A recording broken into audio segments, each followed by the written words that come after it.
Warning. The subject of this film you are about to watch reveals a crucial secret of your life. You should watch it very attentively, for it concerns a subject that is liable to make fundamental changes in your outlook on the material world.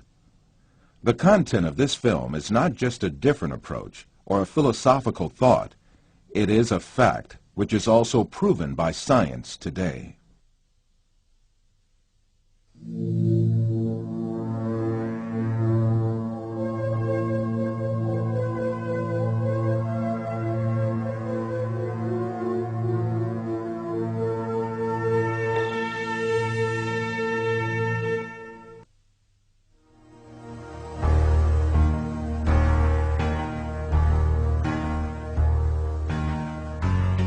Man is conditioned right from the beginning of his life that the world he lives in has an absolute material reality. So he grows up under the effect of this conditioning and builds his entire life on this viewpoint. The findings of modern science, however, have revealed a completely different and significant reality than what is presumed.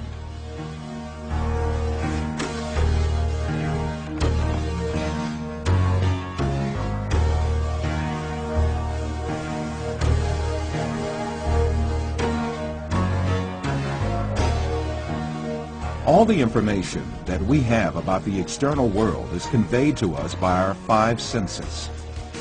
The world we know of consists of what our eyes see, our ears hear, our noses smell, our tongues taste, and our hands feel. Man is dependent on only those five senses since birth. That is why he knows the external world only the way it is presented by these senses. Yet, scientific research carried out on our senses has revealed very different facts about what we call external world. And these facts have brought to light a very important secret about matter, which makes up the external world.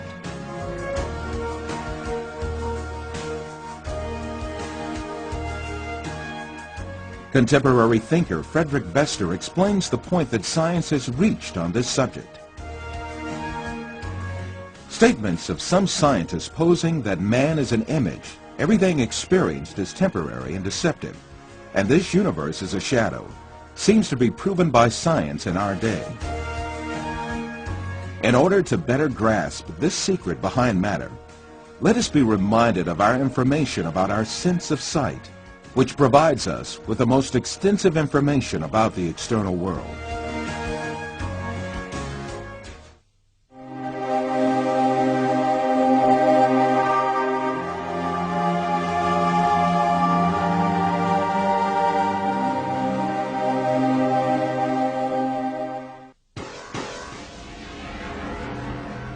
The act of seeing is realized progressively.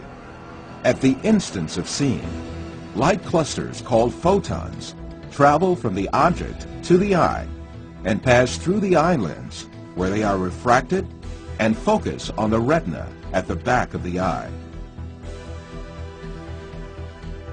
Here, rays are turned into electrical signals and then transmitted by neurons to the center of vision at the back of the brain.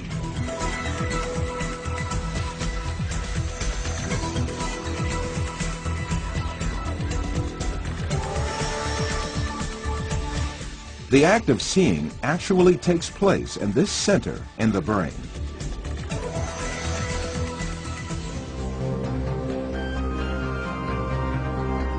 All the images we view in our lives and all the events we experience are actually experienced in this tiny and dark place. Both the film you are now watching and the boundless landscape you see when you gaze at the horizon actually fit into this place of a few cubic centimeters.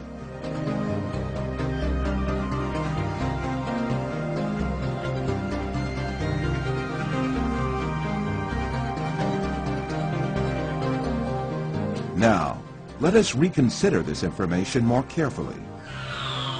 When we say we see, we actually see the effect the rays reaching our eyes form in our brain by being converted into electric signals. When we say we see, we actually observe the electrical signals in our brain. By the way, there is another point that has to be kept in mind. The brain is sealed to light, and its interior is absolutely dark. Therefore, it is never possible for the brain to contact with light itself. We can explain this interesting situation with an example. Let us suppose that in front of us there is a burning candle, and we view its light. During this period, when we view the candle's light, the inside of our skull and our brain are in absolute darkness. The light of the candle never illuminates our brain and our center of vision. However, we watch a colorful and bright world inside our dark brain.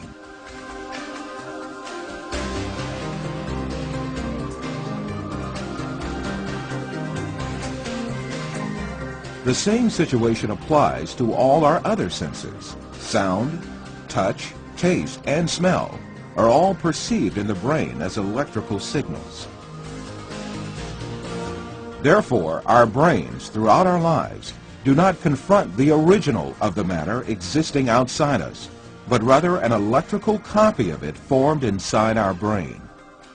It is at this point that we are misled by assuming these copies are instances of real matter outside us.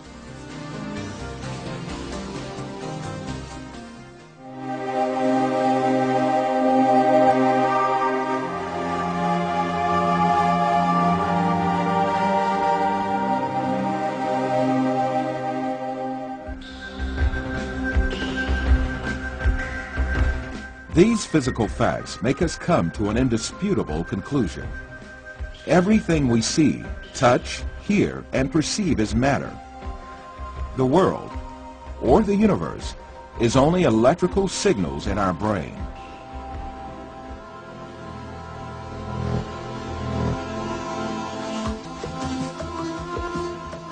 For instance, we see a bird in the external world. In reality, this bird is not in the external world, but in our brain. The light particles reflecting from the bird reach our eye, and there they are converted into electrical signals. These signals are transmitted by neurons to the center of vision in the brain. The bird we see is, in fact, the electric signals in our brain. If the sight nerves traveling to the brain were disconnected, the image of the bird would suddenly disappear. In the same manner, the bird sounds we hear are also in our brain. If the nerve traveling from the ear to the brain was disconnected, there would be no sound left.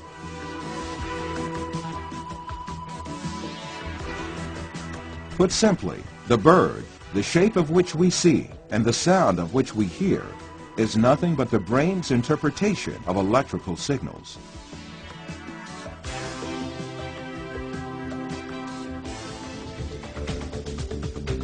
Another point to be considered here is the sense of distance. For example, the distance between you and this screen is nothing but a feeling of space formed in your brain. Also, objects that seem to be very distant in one person's view are actually images clustered at one spot in the brain.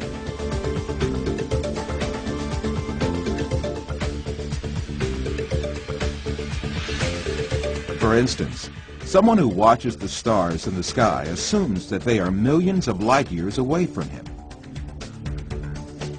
Yet the stars are right inside himself and the center of vision of his brain.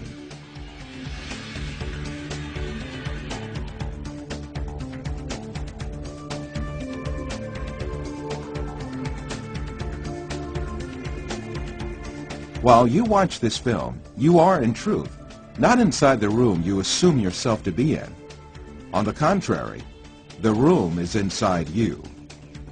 Your seeing your body makes you think that you are inside of it. However, you must remember that your body, too, is an image formed inside your brain.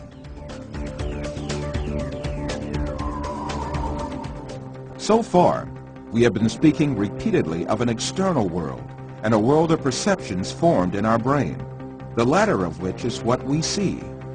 However, Since we can never actually reach the external world, how can we be sure that such a world really exists? Definitely we cannot. The only reality we cope with is the world of perceptions we live within our minds.